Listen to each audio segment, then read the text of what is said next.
If you're on the bike in a long race, you usually glance behind, make sure you got no buddies behind you, and That's if you're a boy. slow down a bit. That's good. What do you like on Facebook? What's your What do you have it under? All day endurance? All day endurance. Yes. Yes. A lot of people in town have run the Naples Daily News Half Marathon. Yeah. Do you have any advice for transitioning from a half marathon to a marathon in terms of training, preparation?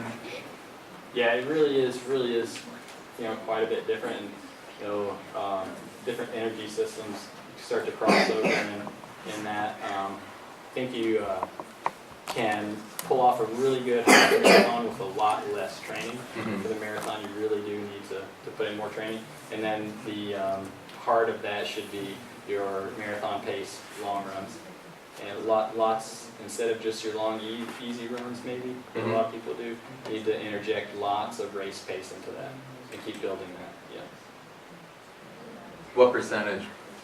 Can be, I think in the last marathon I ran, I would do like 20 to 22 mile long runs with 15 miles at race pace. Okay.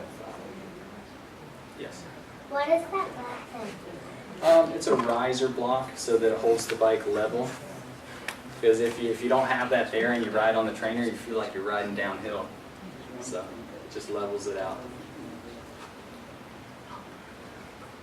Hold it steady and let them come. Are you interested in coming to check it out? So when you put it on the trainer, you put in a different skewer here that would sit in there nice and perfect. But of course, that was yet another thing I forgot.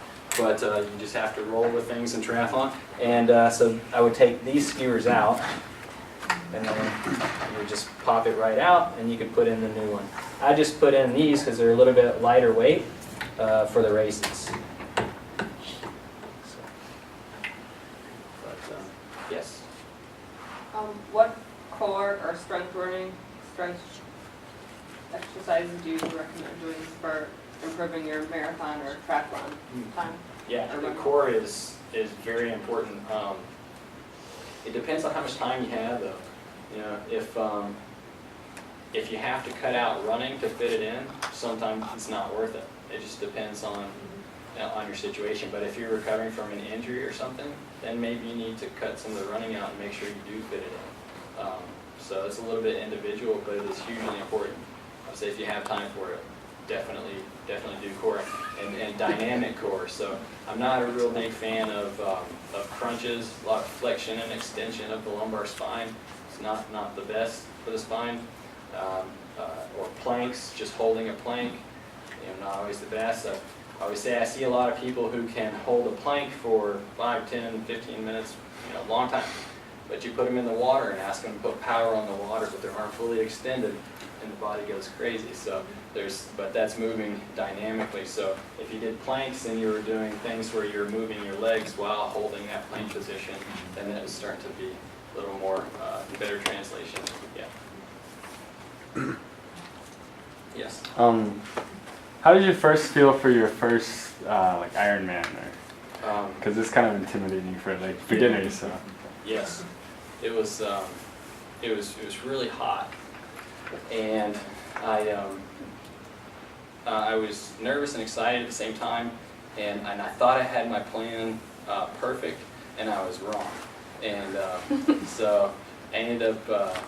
I was getting sick, and I was throwing up repeatedly, and I just kept going. And I was like, what is wrong? And in that case in particular, I had averaged a heart rate that was a little bit too high.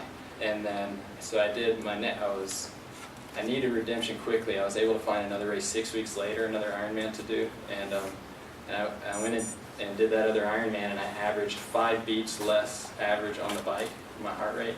And I was able to run just fine. Actually, I set the course record there on the run that year, and took an hour and a half off the time from the previous one. Wow. And it was only a 5-beat difference on the bike. So, yeah. So you're not like from your training, you kind of know the speed you run, but it's based on your heart rate more to monitor? It's one indicator, yes. And perceived exertion is great. in the pool, everything is by the clock. It tells you everything. It doesn't have to be by the heart rate, but it is a good tool. And on the bike, there's also even power meters, so you could even measure the power, which is just a little bit more objective of a measure. And so, but what I found is you can't always rely on one. You really need to the more the better, and you're bouncing between them. Okay, how do I feel? I know how much nutrition I need. Have I gotten it? Have I gotten enough fluids? Where's my heart rate? Again, back to how do I feel? And you're just constantly monitoring these things. But if you're just focused on one, sometimes it can be a little bit not enough. So, yeah. So the more I run, the less hungry I get. It's bizarre. So I mean, what, as far as diet, as you get into these long runs, Probably, I mean, yeah, you definitely would, need the calories if you're running more, and is there some kind of just have to find benchmark for liquids. caloric intake on it? I really like the Vega 1 product. It's really quality protein, but it also has a lot of nutrients and good stuff in there for you. It's not just a protein powder. But that's a good way to supplement in some extra calories. That's pretty healthy stuff. But yeah, if you're running more and you're not hungry, then definitely have to go to the fluids, because you got to keep those calories coming in. Yeah. It may show up a long time later, is the thing too. You might get through a big training block of 4, 6, 8 weeks or something and be okay. But then 4, 6, 8 weeks later, you're feeling really fatigued and you're not sure why. So you're still paying for it. I'm going to hire you as a trainer, by the way, but so when I do, are you going to tell me what to eat too? Or like, are you going to look at my caloric intake? Oh, sure, we'll help you with that, but yeah, I'm not big on counting calories per se, but sure, we can talk about it. Could you talk about the transition from bike to run? Bike to run. How you prepare your legs for that? Oh, yes. You should try what they call a brick workout, where you would run right after a ride, but don't overdo them, and they're not even necessary all the time. I think if you haven't raced in a long time, though, it's a good idea to throw 1 or 2 in just to feel it. But sometimes it can be more taxing than it's really worth physically to do that too often. But it's a good idea to at least see it before the race and recognize what that feels like. I think the biggest thing there, though, is when you get off the bike, give yourself time to, I call it find your legs. So, it may be a quarter mile. You find, okay, if I really ease it out for this quarter mile, I can usually find my legs and find my stride and my timing of my stride, and I'm okay. Maybe a half mile. Do you get down? And let your legs Stretch. Oh, I usually, as soon as you get off the bike, just start running immediately. You don't get down before you like a quarter mile into riding into Oh, coming into to mount up. transition. Yeah, like Change it up, yeah. speed up the, no, really don't. You know. And there's a lot of research on, they used to always say you'd want to ride at 90 revolutions per minute on the bike, so it's more like your turnover when you're running. So it's a very similar turnover. But now some of the stuff is actually going the other way and saying it tends to be you want to almost save the turnover and have a lower turnover on the bike, lower cadence on the bike, so that you can have a higher cadence on the run. But not by much, like a little bit.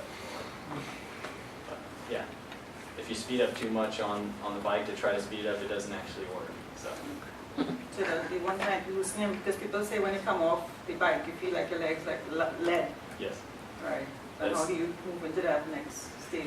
That's the thing. You have to you gotta get the legs going right away. You gotta move, but but don't. The longer you wait around and hope that they're gonna feel better, they're not. But if you immediately go out, try not to worry about it. As soon as you get out, you just start running, but just run slow. They will come around. Yeah. When you It say just may take you a little longer. run, is it better to be smaller step, faster pace to start, or just slow pace but bigger stride? And what? Yes, definitely want to be careful about bigger strides. That's usually gets people in trouble, because you end up just reaching too far with your lower leg to achieve the longer stride. So shorter strides are the best. Yeah, short, quick strides. Oh, And if you get on a treadmill And the treadmill is easy, so you can see the clock. And you count maybe your left foot strikes or your right foot strikes, either one, for 15 seconds. And you want to be about 22 or 23 left foot strikes in that 15 seconds. Or that's the target. You know, if you start out and it's 18, 19, just keep trying to work it up so that you can get closer to that 22 to 23 left foot strikes every 15 seconds. So on a treadmill, you can run along and you look down, oh, I'm coming up on the minute, I'm going to check my foot strikes. Check it like that. But once you get used to that, that's a good habit, and you can fall back into that in the race when you get off the bike. When you're training, so you're training for the 3 disciplines, how much training do you recommend each weekend on which discipline? How would you do that in a generic training? Yeah, it really is individual. Okay. Time, comes into it. If you have to drive to a pool, we have a great pool here in town, which is nice. But sometimes things like that come into play. But then your background, if you weren't a swimmer growing up and it's a very fatiguing task for you, then it would seem like, oh, well, I'm just going to swim more and be a better swimmer, but it's going to take a lot away from the other stuff. So you kind of have to look at it like that. Triathlon is definitely about putting swim, bike, and run together as one. So you want to balance that the best way you can. Does that help you? I want to ask you a question about kids starting out, mostly about running. What kinds of things do you want to be careful with young kids, like 8, 9, 10-year-olds as they start long distance running, and just in terms of keep it fun. I think is the biggest thing. Like try to less structure, more fun, and just build slowly from there. Yeah. Most of them aren't going to overdo it on their own. I mean, most of the time, it's filled with long runs, but yeah. And there's no worries of injury. I mean, like during growth and things. Yeah. No, I don't believe so. Okay. Hydrate. Yeah, stay hydrated. Eat well. And, if you can start and use that as a tool to talk about healthy eating, I think that's great. Yeah. What's your cadence range? I think in triathlons and racing, I'm usually in the mid to low 80s. Yeah. On the bike or the run? Bike, and then usually a little quicker probably on the run. Yeah, closer to 90 on the run. How long have you been doing triathlon? Over 10 years, I guess. Yeah. How about your average watts on the bike? Depends on the race. Like Flat? Like a flat Ironman, I'd be like around 215 or something. Yeah. But in a sprint, would you be more? You don't have to go as far? Maybe like 270 to 290 maybe. Yeah, so it depends on the race totally. If it's like a half Ironman, I would shoot for these days like 240, something like that, 240, 250. And then an Ironman, maybe I'd shoot for 220 these days. And so yeah, it does depend. And there are some ways to figure that out, and they're fairly accurate. And if you can figure out like what your 20-minute maximum power is, then you can multiply that by 0.95 or 95% of that, and you can figure out roughly what your functional threshold power is for what you could sustain for an hour. That's a pretty accurate measure. And then from there, you can start figuring out where you would be for basically any race distance. And it's usually around like 68 to 73% for an Ironman, and 79 to 83% for a half Ironman, things like that. Yeah. But and then again, you still have to go check your checks. How's my heart rate? How's my fluid intake and things like that? Because then if your power's down and you start worrying about it, then that can be trouble too. Yes. How do you run if it's your shoes are like clipped on the? Yes. So I wish I could have shown when you jump off of this bike, you ride standing on the foot. So as I'm coming in, I'll take my shoes off of my foot, or take my feet out of the shoes, and then just step my foot on top of the shoe. So I would be coming in with one foot just like this, and then I'm just going to hop off. and then you can just run with your bike, hang it up, put on your new shoes. Yeah. How many marathons and Ironmans have you done? I think about 15 Ironmans and maybe 20, 25 marathons, including the Ironmans. What's the fastest you've ever done in an Ironman? The 8 hours and 16 minutes, but it was there was no swim. So it was, I think like 9:16, something like that. Yeah. Yes. What if you get a flat tire? Oh yeah, so that can be trouble. So a lot of times you would attach a kit, a repair kit on your bike so that you could fix it. Yep. And sometimes they'll have race support out there too, which is really nice. Occasionally they'll have motorcycles running around with wheels on them. And if they're close by, they can switch it out for you, like in the Tour de France. But it's pretty rare that they're actually where you need them. So count on taking your own stuff. Yeah. And they're pretty easy to change? Oh yeah. They're flat? Well, yes and no. I mean, it's still like you're all you can stress out sometimes when you see the people you're riding with right away. But if you get pretty efficient at it, maybe 2 or 3 minutes even, something like that.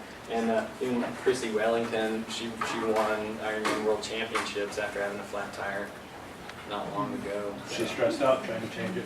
Oh, Yeah, she was kind of. She blew her seal too. Yeah, and another guy, Sebastian Kine, who won 2 years ago, the year before that, he had a flat and he was in the lead on the bike, but he still was able to hang in there and get a top finish. He didn't win, but he didn't let it get to him. Or he could have. He could very well. It's happened many times in the past where people are out in the lead and there's so much stress. And people put stress on themselves at any position in the race a lot of times. If something bad happens and you can crumble, or you can take it and keep going. Yeah. Yes. Why does it have black and then like the whole wheel and then the only has half?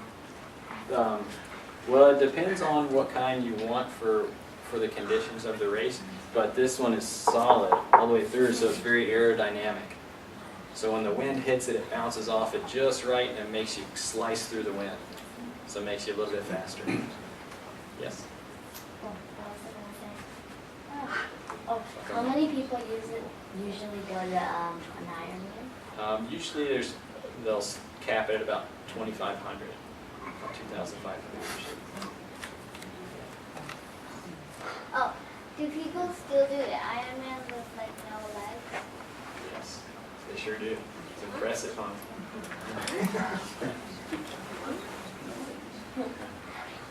And for the children, let's say they starting to do bike, because most of our swimmer they starting to run and now they're starting to do bike. What do you suggest the children to pick up in terms of starting to ride bike? What kind of training or how they should start it? Like how many miles or what they should do? How to start? Yeah.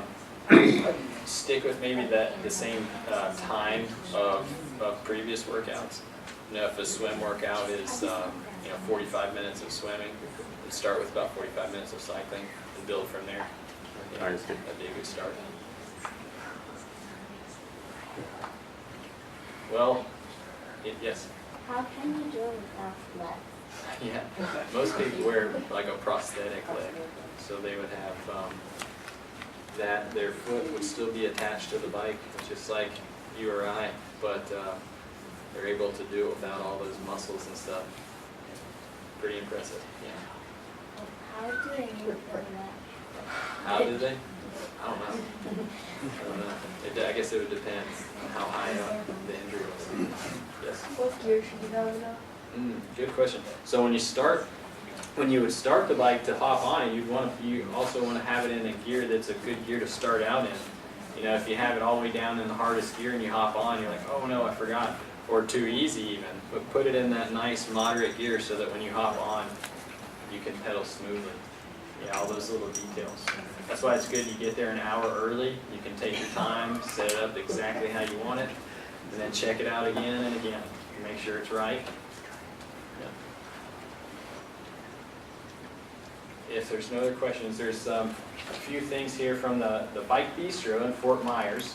has given us some water bottles and some coupons, I believe, as well as Naples on the Run has offered some coupons. I think he just wrote the coupon on the back of the business cards, so make sure you pick some of those up. Would you recommend, or what running store would you recommend them for actually fitting you in a proper shoe for your foot? Yeah, Naples on the Run, they're pretty good. Yeah, Carl Egbert's in there. He's very a good coach. You good? Yeah. All right, well, thank you.